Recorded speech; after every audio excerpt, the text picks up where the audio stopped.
जय हिंद, वंदे मातरम। दोस्तों, कैसे हैं आप लोग? उम्मीद करता हूँ सब आप अच्छे होंगे, बढ़िया होंगे, मस्त होंगे। तो आज का मेरा मॉडल पेपर है 10th एंड 12th दोनों के लेवल का हुआ। क्या है क्वेश्चंस हमारा? क्वेश्चंस क्या कह रहा है? क्वेश्चंस पे चलो ध्यान देते हैं। क्वेश्चंस है हमारा कि सेंट्रल डोगमा। ये सेंट्रल डोगमा है क्या चीज़? कि आप लोगों ने जब डीएनए पढ़ा होगा, तो डीएनए में जब आप लोगों ने ये पढ़ा होगा कि डीएनए से जब डीएनए बनता है तो उसे क्या कहते हैं? मैं अलग लिख के बता देता हूँ आप लोगों को।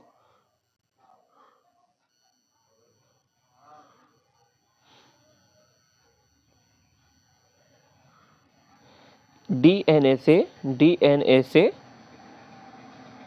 जब डीएनए बनता है हमारा तो रेप्लिकेशन होता है।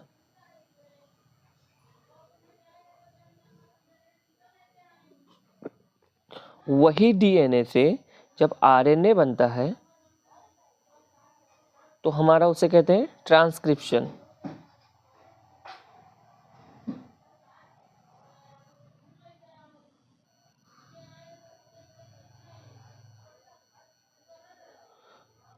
और वही आरएनए से जब फिर से डीएनए बनेगा, आरएनए से अगर मान लीजिए डीएनए की कमी है तो आरएनए से फिर से डीएनए बनेगा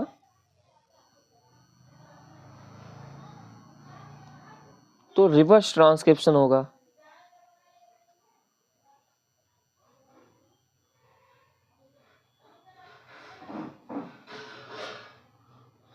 अब यही चीज जब आरएनए से लास्ट में हमारा जब प्रोटीन बनता है, आरएनए से जब हमारा प्रोटीन बनता है तो हमारा ट्रांसलेशन होता है। तो कहने का तात्पर्य है कि डीएनए से जब मान लीजिए कोई कोशिका विभाजन हो रही है तो जब ज़्यादा डीएनए की जरूरत पड़ती है तो डीएनए से डीएनए क्या कर लेता है? रेप्लिकेशन कर लेता है हमारा। डीएनए से डीएनए हमारा क्या कर लेगा? रेप्लिकेशन कर लेगा। और रेप्लिकेशन कर लेगा और मान लीजिए कि हमारे कोशिकाओं में आरएनए की कमी है तो डीएनए से जब आरएनए बनाएगा तो ट्रांसक्रिप्शन कर लेगा। डीएनए से जब आरएनए बनाएगा तो हमारा क्या कर लेगा? ट्रांसक्रिप्शन। और जब मान लीजिए फिर अगर डीएनए कमी है तो आरएनए से फिर डीएनए बनाएगा तो रिवर्स ट्रांसक्रिप्शन। और आरएनए से जब लास्ट में प्रोटीन का निर्माण होता है तो उसे क्या कहते हैं? ट्रांसलेशन कहते हैं। यही सारी प्रक्रिया को हम कहते हैं सेंट्रल डोगमा कहते हैं। यही सारी प्रक्रिया को हम क्या कहेंगे? सेंट्रल डोगमा कहेंगे। तो सेंट्रल डोगमा से आपको कंफ्यूज नहीं होना है, भावुक नहीं होना है कि मतलब क्या चीज़ है, क्या बला है ये एक बला वही है कि जब हमारा जब आरएनए 3 प्रकार के होते हैं, ribosome RNA, messenger RNA, transfer RNA और राइबोसोम आरएनए। यही सब तीनों मिल करके प्रोटीन संश्लेषण करते हैं, यानी लास्ट में प्रोटीन बनाते हैं। डीएनए से आरएनए, आरएनए से प्रोटीन। तो ये सारी प्रक्रिया क्या कहलाती है? सेंट्रल डोगमा, यानी आणविक अनुवांशिकी। जो अनुवांशिकी का सबसे आणविक चीज है, ठीक है। आणविक अनुवांशिकी में जो वही आते हैं डीएनए आरएनए में अनुवांशिक सूचनाओं के डीएनए से डीएनए बनना, यानी रेप्लिकेशन होना, डीएनए से आरएनए ट्रांसक्रिप्शन होना में प्रवाह को, ठीक है। और लास्ट में आरएनए से प्रोटीन, PROTEIN, लास्ट में आरएनए से प्रोटीन, यानी ट्रांसलेशन, अनुवादन को क्या कहते हैं? सेंट्रल डोगमा कहते हैं। वो आई होप आपको समझ में आया होगा। प्रतिकरण एवं प्रतिलेखन में क्या अंतर है? प्रतिकरण जब, या एक चीज बताइए, प्रतिकरण जब डीएनए द्विगुणन करता है, कोई डीएनए द्विगुणन कर, डीएनए से डीएनए बनेगा तो द्विगुणन यानी रेप्लिकेशन होगा, प्रतिकरण उसे कहेंगे या फिर प्रतिलिपिकरण कहेंगे। हिंदी में बहुत सारे नाम है उसके। तो ये द्विगुणन कब करेगा? जब कोशिका विभाजन होगा, एक कोशिका में जितना डीएनए थी, जब वही डीएनए 2 कोशिकाओं में परिवर्तित होगी तो भाई द्विगुणन करेगा इस दोनों में विभाजित होने के लिए। तो डीएनए से डीएनए बनेगा तो द्विगुणन यानी रेप्लिकेशन। तो प्रतिकरण को द्विगुणन कहते हैं, यानी डीएनए से डीएनए बनना है। क्या? डीएनए से डीएनए बनना है, द्विगुणन हो रहा है, रेप्लिकेशन हो रहा है। इसमें डीएनए के अणु की ठीक प्रतिलिपि यानी कॉपी बनना, यानी टेम्पलेट विधि द्वारा तैयार होती है, यानी रेप्लिकेशन होती है, उसी को कहते हैं टेम्पलेट विधि द्वारा तैयार होती है। डीएनए से डीएनए कॉपी बनता है। जबकि प्रतिलेखन में, ठीक है, डीएनए से आरएनए बन जाना, और वो भी किस आरएनए से? मैसेंजर आरएनए में परिवर्तित हो जाना, ठीक है। मैसेंजर आरएनए, संदेशवाहक में संदेशवाहक राइबोसोम राइबोज न्यूक्लिक एसिड में परिवर्तित हो जाना। तो जब डीएनए से डीएनए बनेगा हमारा तो द्विगुणन होगा, उसे हम क्या कहेंगे? प्रतिकरण कहेंगे। क्या कहेंगे? प्रतिकरण। और वही जब डीएनए से आरएनए बनेगा, यानी डीएनए से आरएनए ट्रांसक्रिप्शन कहेगा बनेगा, तो उसे क्या कहेंगे? प्रतिलेखन में वही कहे प्रतिलेखन का नाम दे देंगे। उसी में अनुवांशिक सूचनाओं का डीएनए से मैसेंजर आरएनए में स्थानांतरण इस चरण में होता है। यानी डीएनए से डीएनए बन गया तो आपका क्या हो गया? प्रतिकरण। डीएनए से डीएनए बन गया प्रतिकरण। और वही जब डीएनए से आरएनए बन जाए, डीएनए से आरएनए बन जाए तो का हमारा हो जाएगा प्रतिलेखन। क्या हो जाएगा? प्रतिलेखन। ये हमारा प्रतिलेखन में चला जाएगा और ये हमारा प्रतिकरण में चला जाएगा।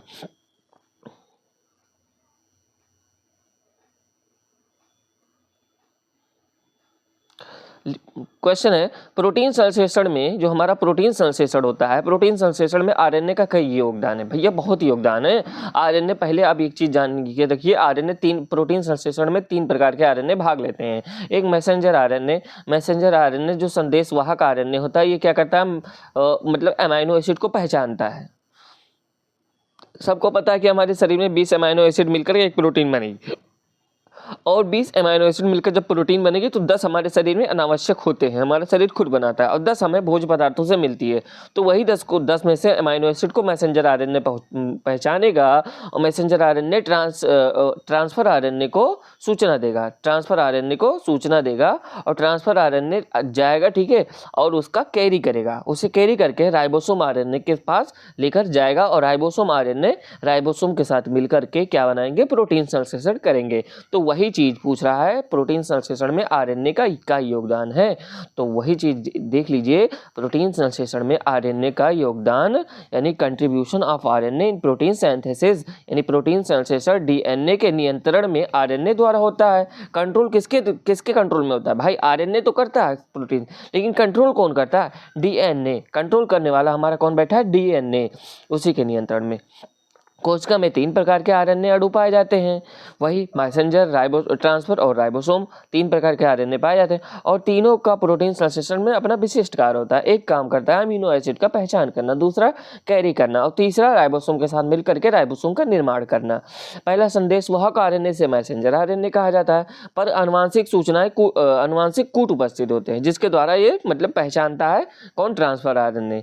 ये कोडान डीएनए अणु के टेम्पलेट के अनुसार व्यवस्थित होते हैं। जैसे हमारे डीएनए के कोडान, जो कोडान होता है डीएनए का, उसका जो हमारा अणु है, उसका टेम्पलेट जो कॉपी हुए उसी के अनुसार हमारा मैसेंजर आरएनए व्यवस्थित रहता है। नेक्स्ट, कूट का विशिष्ट क्रम ही प्रोटीन विशिष्टता के लिए जिम्मेदार होता है। भाई डीएनए का कूट अगर हमारा गड़बड़ हो जाएगा तो मतलब मैसेंजर आरएनए भी उसी हिसाब से काम करने लगेगा, और दूसरा अमाइनो एसिड की जगह दूसरा अमाइनो एसिड को मतलब सूचना देने लगेगा। तो जो संदेशवाहक आरएनए, उसको सही संदेश प्राप्त होने के लिए हमारा डीएनए का जो कोडान होता है, उनमें जो कूट होती है, वो सारी चीजें उस पे उसी का कारक होती है कि वही मतलब वही कंट्रोल करता है, वही बताएगा कि हाँ मतलब ये अमाइनो एसिड आपको पहचानना है, और फिर ट्रांसफर आरएनए कैरी करेगा। दूसरा स्थानांतरण आरएनए, इसे ट्रांसफर आरएनए कहते हैं, टीआरएनए। ट्रांसफर आरएनए अणु पर प्रतिकूट एंटीकोडान उपस्थित होते हैं। ये प्रत्येक अमीनो अम्ल के लिए विशिष्ट ट्रांसफर आरएनए होता है। हर एक अमीनो अम्ल के लिए अलग अलग प्रकार का ट्रांसफर आरएनए होता है। मान लीजिए कोई दूसरा अमीनो एसिड है, उसके लिए दूसरा ट्रांसफर आरएनए, दूसरा अमीनो एसिड है उसके लिए दूसरा ट्रांसफर आरएनए। एक ही प्रकार का ट्रांसफर आरएनए एक ही मतलब अलग अलग प्रकार के अमीनो एसिड को नहीं कैरी करेंगे, यानी सबके लिए एक विशिष्ट है। जैसे आपके लिए आपके टीचर के लिए, आपके बायो के लिए कोई दूसरा टीचर है, केमिस्ट्री के लिए कोई दूसरा टीचर है, हिंदी के लिए दूसरा टीचर है, फिजिक्स के लिए कोई दूसरा टीचर, ऐसे है। यानी ट्रांसफर आरएनए अलग अलग अमीनो एसिड के लिए अलग अलग रूप से व्यवस्थित होते हैं। ट्रांसफर आरएनए अमीनो एसिड यानी अमीनो अम्ल को राइबोसोम्स तक लाते हैं, यानी उसे कैरी करते हैं, तथा अमीनो अम्ल मैसेंजर आरएनए पर उपस्थित कूटों के अनुसार व्यवस्थित होते हैं। जो मैसेंजर आरएनए ये किसके द्वारा नियंत्रित होता था? ये डीएनए के द्वारा नियंत्रित होता है। डीएनए में जैसे कूट थी उसी हिसाब से अपना संदेश इसमें सूचनाएं निहित करके रखा था।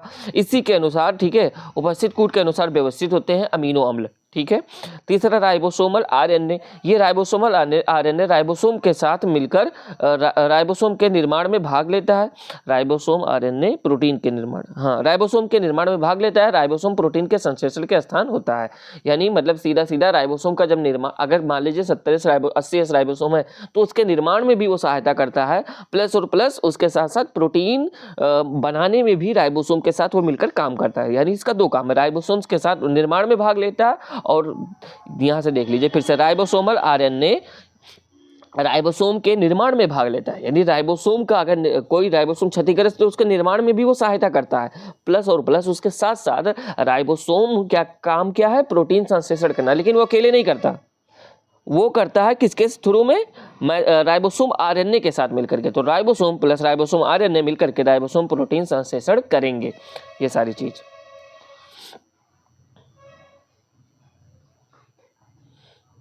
क्लोन किसे कहते हैं? क्लोन यानी कॉपी बेटा। एक चीज बताए, कॉपी, कॉपी एक चीज याद रखिए, ऐसे जीव जो अपना क्लोन बना ले, सेम टू सेम। अभी कह रहे हैं ह्यूमंस अपना क्लोन बना लिया, ठीक है। तो कहने का तात्पर्य ये हो जाएगा कि ह्यूमंस जैसा था, जैसा चेहरा, रंग, रूप उसका, जैसे बाल, आंखों का, सारी चीज हूबहू अपना कॉपी बना ले। जैसे रोबोट आपने देखा है, चिट्टी, ठीक है, तो चिट्टी उस वैज्ञानिक का एकदम सेम टू सेम उसी का कॉपी था, क्लोन ही था, एकदम सेम टू सेम उसी की तरह।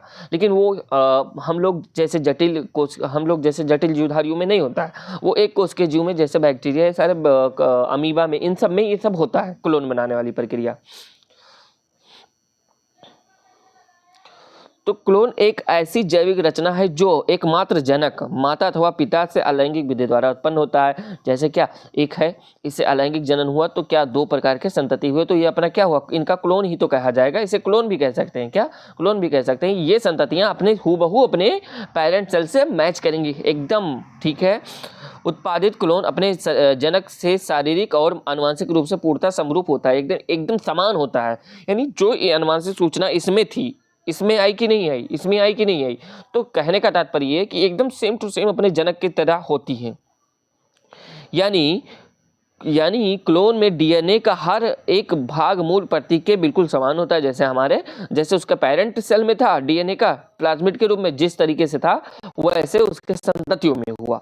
इस प्रकार किसी भी जीव का प्रतिरूप बनना ही क्लोनिंग कहलाता है, मतलब कॉपी बनना ही क्लोनिंग कहलाता है। तो एक चीज हमेशा याद रखिए, इसे भूलना नहीं। जीव प्रौद्योगिकी से आप क्या समझते हैं? जीव प्रौद्योगिकी, चलिए क्वेश्चन में आंसर देखते हैं। जीव प्रौद्योगिकी में उन तकनीकों का वर्णन मिलता है जिसमें जीवधारियों या उनसे प्राप्त एंजाइम का प्रयोग करते हुए मनुष्य के लिए उपयोगी उत्पाद एवं प्रक्रमों का विकास किया जाता है। जैसे कि जीव प्रौद्योगिकी में टीकाकरण हुआ, क्या हुआ, टीकाकरण, टीका उत्पादन, किण्वन फर्मेंटेशन, किण्वन विधि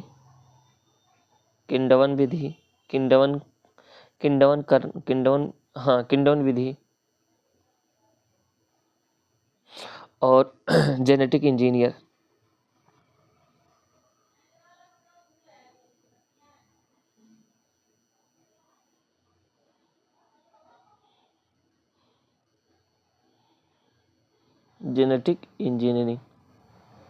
जेनेटिक इंजीनियरिंग, इससे क्या होता है कि जो टीका उत्पादन होता है मतलब जीव प्रौद्योगिकी के अंतर्गत ही होता है। किण्वन विधि होता है जो प्रौद्योगिकी के अंतर होता है। जेनेटिक इंजीनियरिंग जो होता है जो प्रौद्योगिकी के अंतर ही होता है। अब कैसे होता है, मतलब ये क्या कह रहा है, जो प्रौद्योगिकी में उन तकनीकों का वर्णन मिलता है, ठीक है, जिसमें जीवधारियों या उनसे प्राप्त, मान लीजिए कोई जीव है, कोई जीव से मतलब कोई जीव कुछ एंजाइम प्राप्त हुआ, एंजाइम से क्या बना दिया गया, कोई ना कोई उससे दवा बना दी गई। तो मान लीजिए जो टीका उत्पादन होता है, वो टीका उत्पादन होता है कोई ना कोई प्लांट के थ्रू, कोई ना कोई। अब जैसे मान लीजिए आपको सांप का जहर बनाना है, तो सांप का जहर का दवा बनाना है। सांप के जहर का दवा बनाने के लिए क्या लेंगे आप, घोड़ा लेंगे।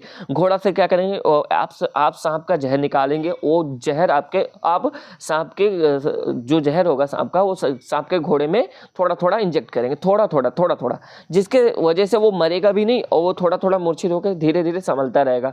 अब एक समय ऐसा आ जाएगा कि वो उसे धीरे धीरे उस जहर की आदत हो जाएगी, और जहर की जब आदत हो जाएगी तो मतलब उसके शरीर में एंटीबॉडी बन गई है। अब वो आप उसका ब्लड निकाल करके एंटीबॉडी आप निकाल लेंगे।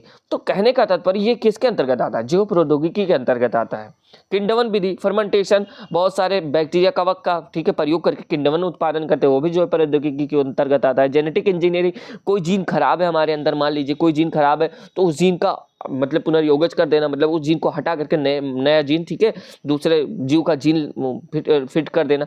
तो कहने का तात्पर्य ये सब हमारा किसके अंतर्गत आता है? जैव प्रौद्योगिकी के अंतर्गत। यानी अगर कोई जीन अगर गड़बड़ है तो जीन को भी सही करना, किण्वन विधि में भी, टीका उत्पादन में, ये तीन बहुत इंपॉर्टेंट है जैव प्रौद्योगिकी में।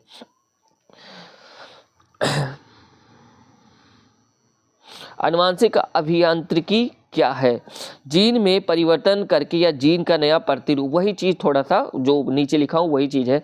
जीन में परिवर्तन करके या जीन का नया प्रतिरूप तैयार करके नए गुणों वाले किसी जैविक पदार्थ या जीव को तैयार करने को आनुवांशिक अभियांत्रिकी कहते हैं। यह मुख्य रूप से पुनर्संयोजी रिकॉम्बिनेशन डीएनए का निर्माण करता है, जिसे किसी जीव में के कोशिका में प्रवेश करा दिया जाता है, जिससे वांछित गुणों से नए जीव को उत्पन्न होती है। मान लीजिए कोई जीव है, ये एक जीव है इंसान,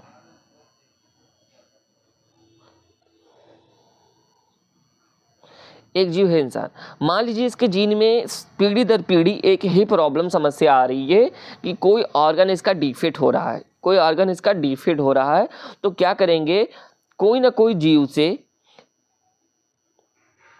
हमें इसके अंदर नया गुण तैयार करना है। तो मतलब मान लीजिए कि इसी के जाति का कोई अगर ऐसा जीव है जिसके अंदर वो सारी चीज़ें सब सही हैं, मान लीजिए एक होमोसेपियन है, मान लीजिए यूरोपियन का, और यूरोपियन वाले में सब ऐसे गड़बड़ है, यूरोपियन कंट्रीज में सबको कोई ना कोई डिफिट है एक चीज़, और वो पर्टिकुलर सबके अंदर होता है। लेकिन हमारे एशियन कंट्री में ये क्या है, हमारे एशियन कंट्री में ये सब सही है, ठीक है, क्योंकि वातावरणीय दशाओं के कारण इनका क्या हो गया, चेंज हो गया, कुछ ना कुछ गड़बड़ हो गया जीन, और इनमें जीन गड़बड़ नहीं हुआ। तो क्या करेंगे, इनका जीन निकाल करके वो जीन इनके अंदर इनकी कोशिकाओं में प्रवेश करा दिया जाएगा, जिससे आने वाले इनकी पीढ़ी में क्या होगा, वो जीन जो डिफेक्ट वाला जीन है वो जीन क्या निष्क्रिय रहेगा, और इसका जीन क्या रहेगा, इसमें पुनर्संयोजित हो जाएगा, और संयोजित होकर के इनकी जो नई संततियाँ उत्पन्न होने लगेंगी वो क्या ठीक ठाक उत्पन्न होने लगेंगी।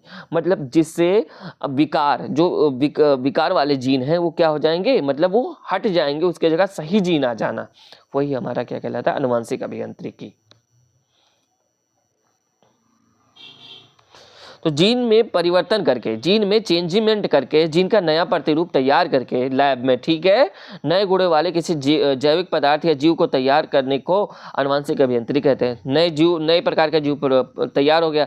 अब इसके अंदर जो गुण था वो हमारे एशियन वाला गुण था, क्योंकि ये यूरोपियन है, यूरोपियन में थोड़ा बहुत चेंज, जैसे आप देख रहे हो चाइना वाले थोड़ा बहुत चेंज है, बौने हैं, और अफ्रीका वाले एकदम काले हैं, हाँ, जैसे वेस्ट इंडीज होते हैं एकदम काले, सब एकदम काले नहीं है, जैसे वेस्ट इंडीज होते हैं एकदम काले होते हैं, जैसे अमेरिका वाले भुर्रे होते हैं, उनके अंदर वो भुर्रापन हटाना है तो क्या करो, यहाँ का जीन उनका जो भुर्रा लाने वाला जीन है उनका, वो उस जीन को क्या करोगे, हटा दोगे। उस जीन को हटा करके अब तुम जो विषुवत रेखा के जितने कंट्री हैं वहाँ पे सब देखो ठीक ठाक है, न ज़्यादा काले हैं न ज़्यादा गोरे हैं, तो अब वहाँ लोगों के जीन का क्या कर दोगे, वहाँ स्थानांतरित कर दोगे, उनकी कोशिकाओं में प्रविष्ट करा दोगे, और प्रविष्ट करा दोगे तो वहाँ का उस जीन वो क्या होगा, वो जीन उनके संततियों में वो दोनों प्रकार का जीन मिल करके उनके संततियों में, चाहे अगर एक 4 संतति हुई तो 3-4 संततियों में एक ना एक संततियों में उनके ठीक ठाक ऐसे जैसे हमारे विषुवत रेखा वाले हैं वैसे वहाँ पे होंगे।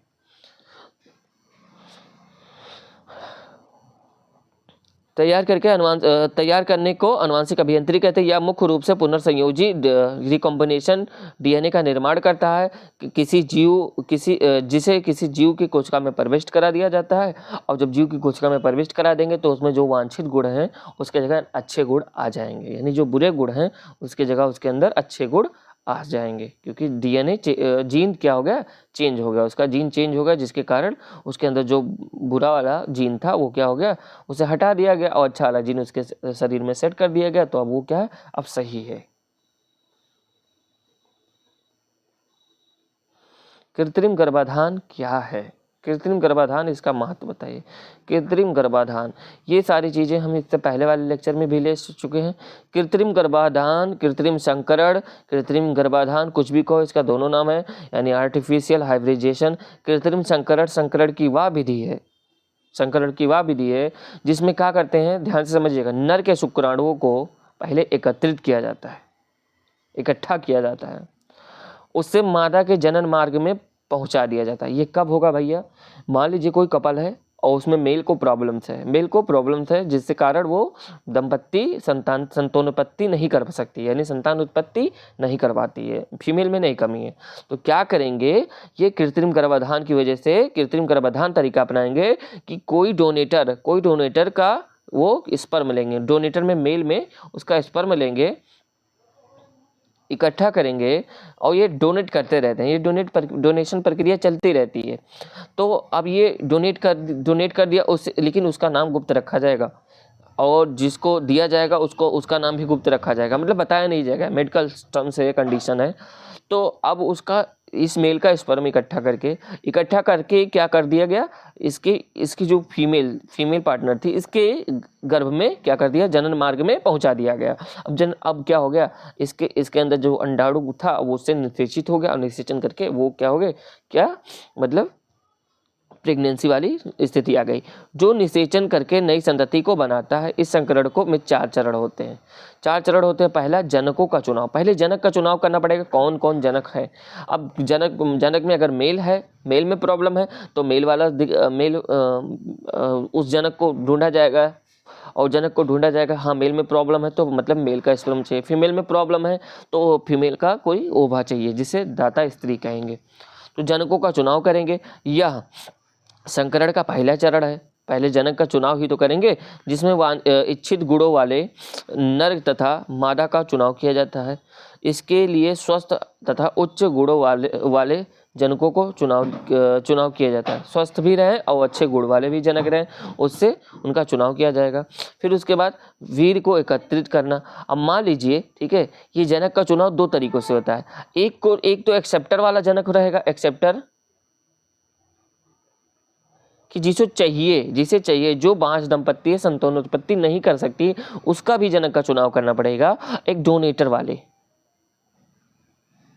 अब डोनेटर वाले में ये प्रक्रिया हो जाएगी कि देखिए, अगर कोई डोनेटर वाला डोनेट करना चाह रहा है, कोई अगर जनक कि हम मेल और फीमेल दोनों, मेल अपना स्पर्म डोनेट करना चाह रहा है, फीमेल अपना ओवा डोनेट करना चाह रही है, तो मतलब दोनों डोनेट करना चाह रहे हैं, तो उनका चुनाव करना पड़ेगा कि भाई आप कौन कौन हैं जो आप डोनेट करना चाह रहे हैं, जिससे कि बहुत सारे लोग जो दंपत्ति नहीं उत्पन्न कर सकते, जो संतति नहीं उत्पन्न कर सकते, बहुत सारे दंपत्ति ऐसे हैं, उनका भी भला हो जाए। तो ये क्या करेंगे, ये इच्छुक जनक जाएंगे, ठीक है, अपना ये मेल और फीमेल ये अपना क्या करेंगे, अपना स्पर्म और अपना ओवा क्या करेंगे, दान करेंगे। जैसे अंग दान होता है वैसे ये सब दान करेंगे, लेकिन उसके लिए इनमें क्या चाहिए, इच्छित होना चाहिए, इनके इच्छा होना चाहिए, और दूसरी चीज़ इनमें कोई रोग ना ही होना चाहिए और स्वस्थ भी रहने चाहिए। ये सारी चीज़ें इनमें टर्म्स कंडीशन लागू होती है, तब जाके इनका स्पर्म और मेल का स्पर्म और फीमेल का ओवा लिया जाएगा। प्लस एक्सेप्टर वाले जनक का चुनाव कब करेंगे, जब देखिए वो तो खुद ही आ जाएंगे, जिनको प्रॉब्लम्स होगी डॉक्टर्स के पास वो खुद ही आ जाते हैं। वीर को एकत्रित करना, अब जो जनक का चुनाव करके क्या किए, वीर को एकत्रित किए, वीर हो गया ओवा हो गया दोनों, ठीक है, इसमें आएंगे। इस चरण में यांत्रिक या विद्युतीय आवेश द्वारा नर तथा मादा दोनों को उत्तेजित किया जाता है और अस्खलित होने वाले वीर को, ठीक है, अब देखो विद्युत आवेश द्वारा, ठीक है, इनके अंदर क्या रिप्रोडक्शन करने की मतलब इच्छा जागृत की जाएगी। उसके बाद ये क्या, इनका वीर का स्खलित हो जाएगा, वीर को स्खलित होगा और फिर वीर को एकत्रित कर लिया जाएगा। अब वीर को एकत्रित कर लिया जाएगा, इनको भेज दिया जाएगा। भाई ये क्या थे, ये सिर्फ और सिर्फ इन्होंने ये दान करने वाले थे। तीसरा क्या हो जाएगा, वीर का संरक्षण, सेव, यानी क्या कि इनको मतलब सुरक्षित रखना।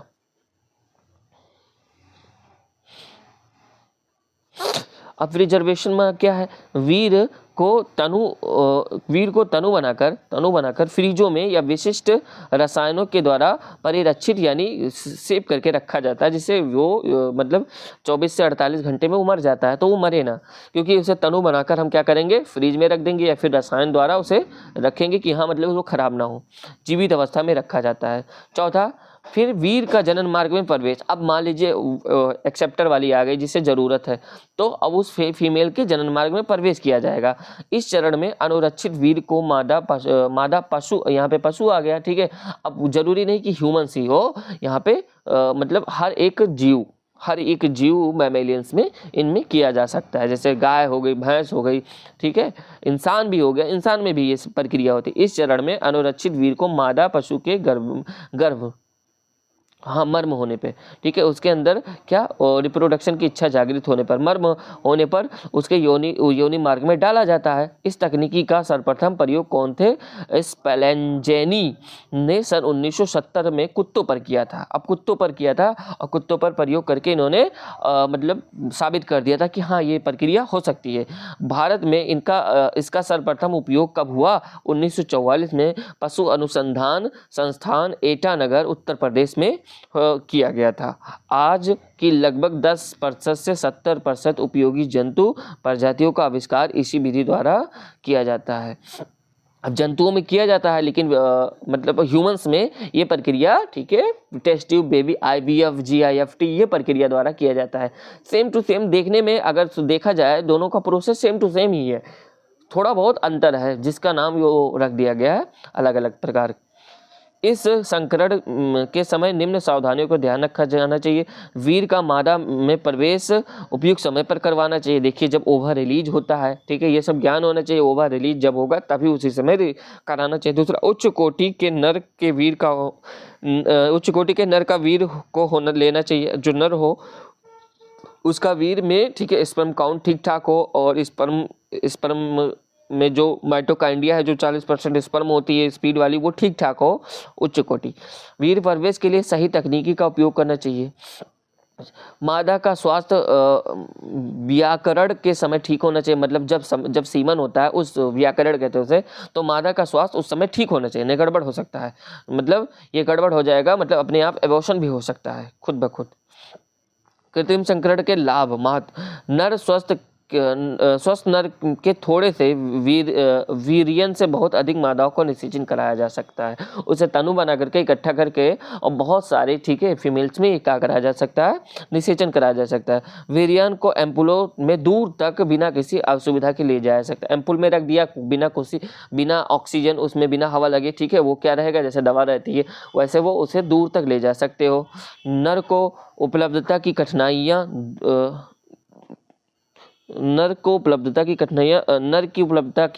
दूर हो जाती हैं और हर जगह अच्छे वीर का प्रयोग किया जा सकता है। अब क्या हो जाता है कि अगर एक लोगों ने दान किया तो उससे कई लोगों का भला हो सकता है। तो उससे क्या होगा कि नर की उपलब्धता, जरूरी नहीं कि हाँ एक ने दान किया तो एक ही को दिया जाए, एक ही भर का हो जाएगा, क्योंकि एक ही स्पर्म ही काफ़ी होता है और करोड़ों की संख्या में स्पर्म होते हैं, तो बहुत सारे लोगों को, तो इसलिए नर की उपलब्धता का क्या दूर हो जाती है। उससे क्या होता है, हर जगह अच्छे वीर का प्रयोग किया जा सकता है। इच्छित गुणों वाले पशुओं को प्राप्त किया जा सकता है। बहुत सारे फायदे हैं इसके। तो ये हमारा क्वेश्चन क्या था? हमारा क्वेश्चन था कृत्रिम गर्भाधान। कृत्रिम गर्भाधान पे अगर आप चाहो तो इतना समझ गए हो, आप चाहो तो पूरा का पूरा निबंध लिख सकते हो अगर समझ गए तो। नेक्स्ट क्वेश्चन क्या है हमारा? सूक्ष्म प्रजनन से आप क्या समझते हैं? सूक्ष्म प्रजनन से आप क्या समझते हैं? सूक्ष्म प्रजनन की विधियों को चित्र की सहायता से लिखें। चित्र आप बनाइएगा नहीं बनाइएगा उसमें आपको देखना है, क्योंकि मैं यहाँ पे थोड़ा सा वो ले लिया हूँ, सिर्फ और सिर्फ थ्योरी लिया हूँ। आगे आप सूक्ष्म प्रजनन बैक्टीरिया के बारे में बताया। सूक्ष्म परिवर्धन का एक प्रकार संवर्धन तकनीकी है। एक मिनट, हाँ थोड़ा गड़बड़ हो गया था। सूक्ष्म परिवर्धन एक प्रकार का संवर्धन तकनीक है। इसका उपयोग ऑर्नामेंटल पादप एवं फल वृक्षों के तीव्र काय गुणन के लिए किया जाता है। जो फल है हमारा, फल में अगर जल्दी से गुणन होने लगे, काय गुणन होने लगे तो जल्दी से फल उगने लगेगा। और पादप अगर काय गुणन होने लगे, मतलब पादप को रोपण करने के लिए उसका काय गुणन करना है तो उसका शरीर मतलब उसके शाखा कोई ना कोई काट के उसे क्या बैठा सकते हैं, रोपण कर सकते हैं। तो मतलब इसका सूक्ष्म परिवर्धन में बहुत लाभ है। इसके लिए उस पादप का छोटा भाग जिसे एक्सप्लांट कहा जाता है, उसे उसका उपयोग किया जाता है। इस विधि में से एक पादप से अनेक पादप प्राप्त किए, जैसे आप गुलाब से क्या करते हैं, अनेक पादप प्राप्त करते हैं। क्या होता है, गुलाब होता है उसका आप कलम काट लेते हैं और कलम लगाना होता है, और वो कायिक परिवर्धन के द्वारा ही होता है। सभी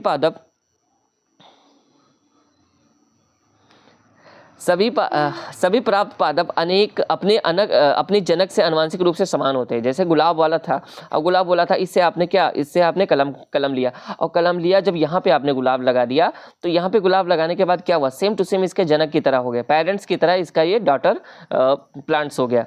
ऐसे पादप को समक्लोन कहते हैं या निम्न चरणों में पूर्ण होता है। पहला क्या हो गया, संवर्धन का प्रारंभ। पहला चरण है संवर्धन का प्रारंभ। इसमें पादप के घर पररोह भाग में प्राप्त एक्सप्लांट का रिजर्व भाग को अनुकूल पोषक माध्यम में रखा जाता है। जो हमारा काटना है उसे बढ़िया से पोषक माध्यम से रखो कि वो सूखे ना, ठीक ठाक रहे। पररोह निर्माण, अब इस एक्सप्लांट में अनेक पररोह होते हैं, बहुत सारे एक्सप्लांट। जो हमारा जिसे काटना है, जो हमारा प्लांट है, जो बलि का बकरा है उसे काटना है, ठीक है, उसे काटने के लिए क्या चाहिए, उसे काटने के लिए उससे पहले मैं उसे ठीक ठाक से रखूंगा कि सूखे ना। फिर उसके बाद उसमें बहुत सारे पररों होंगे, उससे अगर बहुत सारे शाखाएं निकले रहेंगी, उस शाखाओं को मैं काट के ले जाऊंगा, रोपण कर दूंगा। तो मतलब अगर हमारा पादप ठीक ठाक है तो मतलब शाखाएं भी ठीक ठाक से उत्पन्न होंगी। पररों की रूटिंग कराना, पररों को अब रूटिंग कराने के बाद उसे खेत में स्थानांतरित कर दिया जाता है। काट करके उसे आप उसका कलम लगा दोगे खेत में, तो अब क्या हो जाएगा, बागवानी की तरह पूरा का पूरा बाग बन जाएगा आपका। एक पादप से आपने बहुत सारा पादप बना लिया। लाभ क्या है, यह पादपों में तीव्र गुणन की मदद कर बहुत सारे, एक पादप से कितना पादप, बहुत पादप हुआ, तीव्र गुणन हुआ। एवं इस तकनीकी में आनुवंशिक रूप से अल्प समय में वयस्क पादप प्राप्त किया जाए। आनुवंशिक रूप से सेम टू सेम एक ही जात का पादप, उसी वही गुण वाला, एक पादप में वही, जो एक पादप जो आपके घर पे था, आपके घर से आप ले गए उसे, जब रोपण किए खेतों में, तो जितना उसका शाखाएं थी सब काट के आप लेके गए, उसे रोपण कर दिए। तो भाई जैसे पेरेंट वाला पादप था वैसे उसकी संततियां पादप होंगी। तो मतलब सब एक ही तरह के हो गए सब पादप, और आनुवंशिक रूप से अल्प समय में वयस्क पादप, बहुत सारे पादप प्राप्त हो गए। इससे असमय में भी पादप, यानी कम समय में भी, इसे लिख देते हैं कम समय में भी